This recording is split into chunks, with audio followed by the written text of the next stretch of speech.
Dukeling of Wei was consulting Confucius about army arrangements.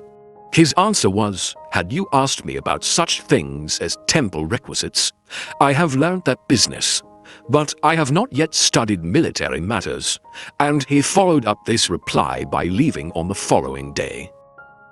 After this, during his residence in the state of Qin, his followers, owing to a stoppage of food supply, became so weak and ill that not one of them could stand. Zilu, with indignation pictured on his countenance, exclaimed, "And is a gentleman to suffer starvation?" "A gentleman," replied the master, "will endure it unmoved, but a common person breaks out into excesses under it." Footnote 1, lit. Vessels on which the offerings were placed. He means that order, in more peaceful pursuits, was his object. The Duke's favorite element was war. Addressing Zikong, the master said, "You regard me as one who studies and stores up in his mind a multiplicity of things, do you not?" "I do," he replied. "Is it not so?" "Not at all. I have one idea, one chord on which to string all." Footnote 1. Man's heart is one thing. Though its outgoings are many, the original is very terse. 予以以贯之 And is, verbatim, I unify by stringing them, the stringing process being borrowed from the stringing of copper cash, the coins of which are holed for the purpose. We have the same expression in book for .15. To Zilu he remarked, "They who know virtue are rare." If you would know one who without effort ruled well, was not shunned such a one, what did he indeed do? He bore himself with reverent dignity and undeviatingly faced the south, and that was all. Footnote 1. The position of a sovereign. See on book 6.1. Zicheng was consulting him about making way in life. He answered, "Be true and honest in all you say, and seriously earnest in all you do. And then, even if your country be one inhabited by barbarians, south or north, you will make your way. If you do not show yourself thus in word and deed, how should you succeed, even in your own district or neighborhood? When you are afoot, let these two counsels be to companions preceding you, yourself viewing them from behind. When you drive, have them in view as on the yoke of your carriage. Then may you make your way." Chong wrote them on the two ends of his cincture. "Straight was the course of the analyst, said the master. Aye, straight as an arrow flies. Were the country well governed or ill governed, his was an arrow-like course. A man of masterly mind, too, is Ku Piya. When the land is being rightly governed, he will serve. When it is under bad government, he is apt to recoil and brood." Footnote 1. Both you and he were officials in Wei, the latter an old disciple. See on book 14.6. "Not to speak to a man," said he, "to whom you ought to speak, is to lose your man. To speak to one to whom you ought not to speak is to lose your words.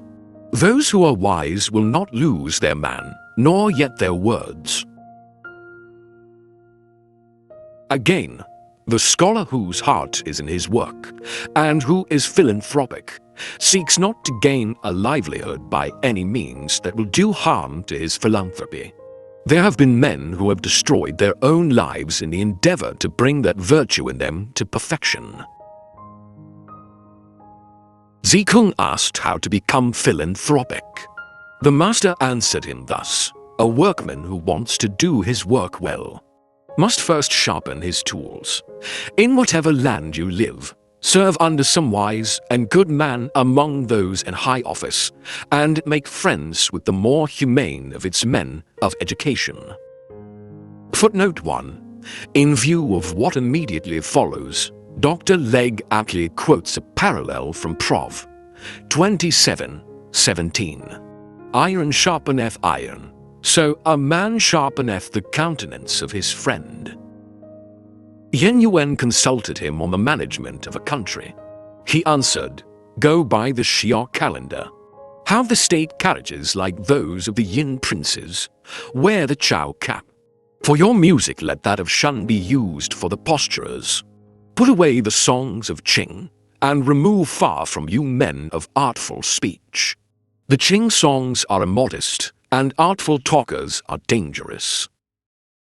Footnote 1. The year commenced in those old times in our February, at the earliest signs of spring.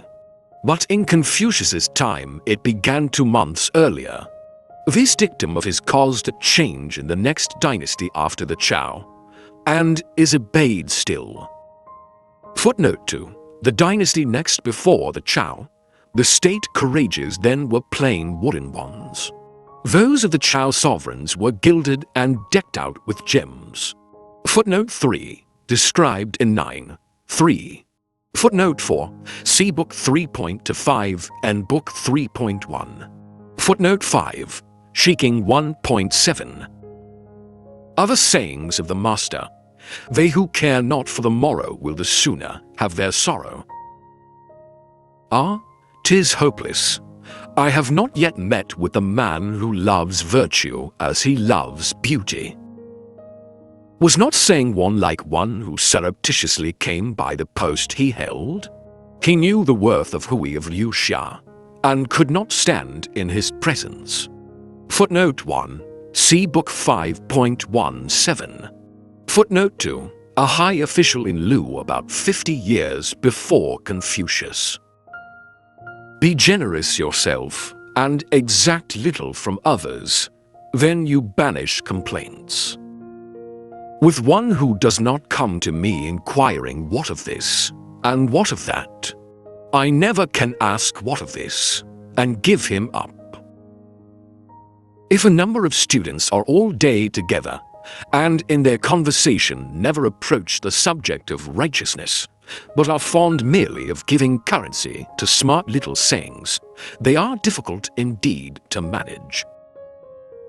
When the superior man regards righteousness as the thing material, gives operation to it according to the rules of propriety, lets it issue in humility, and become complete in sincerity, there indeed is your superior man. The trouble of the superior man will be his own want of ability. It will be no trouble to him that others do not know him. Such a man thinks it hard to end his days and leave a name to be no longer named. The superior man is exacting of himself. The common man is exacting of others. A superior man has self-respect and does not strive, is sociable, yet no party man. He does not promote a man because of his words, or pass over the words because of the man. Si Kung put to him the question, "Is there one word upon which the whole life may proceed?" The master replied, "Is not reciprocity such a word? What you do not yourself desire, do not put before others." Footnote 1. The word is 树 shu, and this character is seen to be composed of 如 which is equivalent to like, and 如 equivalent to heart, whence one might expect like-heartedness or like-mindedness. I render the word as Dr. Legg has done, but with a little hesitation. The dictionaries give the meaning as benevolence, forbearance, considerateness, sympathy, to excuse, to bear patiently, etc. The Chinese Imperial Dictionary gives it the verbal force of 人 so far as I have to do with others, whom do I over-censure? Whom do I over-praise? If there be something in them that looks very praiseworthy, that's something I put to the test. I would have the men of the present day to walk in the straight path whereby those of the 3 dynasties have walked. Footnote 1. The Xia, Yin, and Chao, evidently the wise founders of these, are meant. I have arrived, as it were, at the analyst's blank page. Once he who had a horse would lend it to another to mount. Now, alas, it is not so. Footnote 1. When the analyst was disgusted with current events or in uncertainty about them, he would leave a blank to be filled up afterwards. So Confucius lamented the degeneracy of his times. The latter sentence in this paragraph is not clear. Artful speech is the confusion of virtue. Impatience over little things introduces confusion into great schemes. What is disliked by the masses needs inquiring into. So also does that which they have a preference for. A man may give breadth to his principles. It is not principles in themselves that give breadth to the man. Not to retract after committing an error may itself be called error. If I have passed the whole day without food and the whole night without sleep, occupied with my thoughts, it profits me nothing. I were better engaged in learning. The superior man deliberates upon how he may walk in truth, not upon what he may eat. The farmer may plough and be on the way to want. The student learns and is on his way to emolument. To live a right life is the concern of men of nobler minds. Poverty gives them none. Whatsoever the intellect may attain to, unless the humanity within is powerful enough to keep guard over it, is assuredly lost, even though it be gained. If there be intellectual attainments, and the humanity within is powerful enough to keep guard over them, yet, unless in a ruler there be dignity in his rule, the people will fail to show him respect. Again, given the intellectual attainments, and humanity sufficient to keep watch over them, and also dignity in ruling, yet if his movements be not in accordance with the rules of propriety, he is not yet fully qualified. Footnote 1. The 人 intellectual attainments must be subservient to a right regard for others. The superior man may not be conversant with petty details, and yet may have important matters put into his hands. The inferior man may not be charged with important matters, yet may be conversant with the petty details. Good fellowship is more to men than fire and water. I have seen men stepping into fire and into water, and meeting with death thereby. I have not yet seen a man die from planting his steps in the path of good fellowship. Rely upon good nature. 'Twill not allow precedence even to a teacher. The superior man is inflexibly upright, and takes not things upon trust. In serving your prince, make your service the serious concern, and let salary be a secondary matter. Where instruction is to be given, there must be no distinction of persons. Footnote 1. He made none in the case of his own son. See Book 16.13 and note thereon. Where men's methods are not identical, there can be no planning by one on behalf of another. In speaking, perspicuity is all that is needed. When the blind music master Mean paid him a visit, on his approaching the steps the master called out steps, and on his coming to the mat, said mat. When all in the room were seated, the master told him so and so is here, so and so is here. When the music master had left, Zichong said to him, "Is that the way to speak to the music master?"